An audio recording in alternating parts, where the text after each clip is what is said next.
Welcome to Module 4. So far, we've seen the crowded religious world, the sharp edge of Jewish monotheism, and the Christian claim about Jesus. Now we're going to look at something interesting. How Greek philosophy in the wider pagan world accidentally helped prepare the ground for Christian monotheism.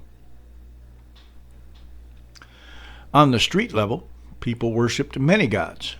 But in the schools of philosophy, places shaped by Plato, Aristotle, and the Stoics, some thinkers were already talking about a highest God, a single source of order and reason, a divine logos or rational principle behind the universe.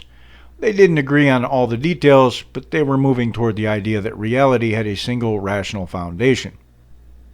At the same time, Greek and Roman moral philosophy was increasingly asking, what does it mean to have a good life? How do we align ourselves with reason or nature?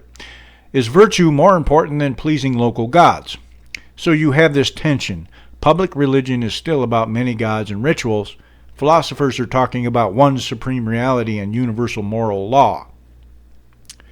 When Christian missionaries show up talking about one creator, God, a divine logos made flesh, and a moral law written on the heart, some of that sounded familiar to educated pagans, not identical, but close enough that they had a category for what Christians were saying. At the same time, Christianity contradicted a lot. It refused to treat the emperor as divine. It demanded exclusive worship. It preached a God who died on a cross, which looked like weakness and foolishness. So this wasn't a smooth handoff. It was more like a collision between two ways of seeing the world. But a collision where some people said, wait, this actually answers questions we've already been asking. In Unveiling the Divine, I walk through how specific philosophical ideas from Plato's forms to Stoic reason interacted with early Christian claims.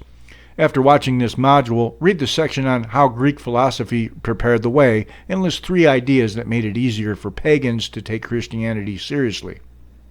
Ask yourself, if I had grown up worshiping many gods, but you'd also been taught that there's one highest reality, how would you respond to the claim that the Logos has stepped into history?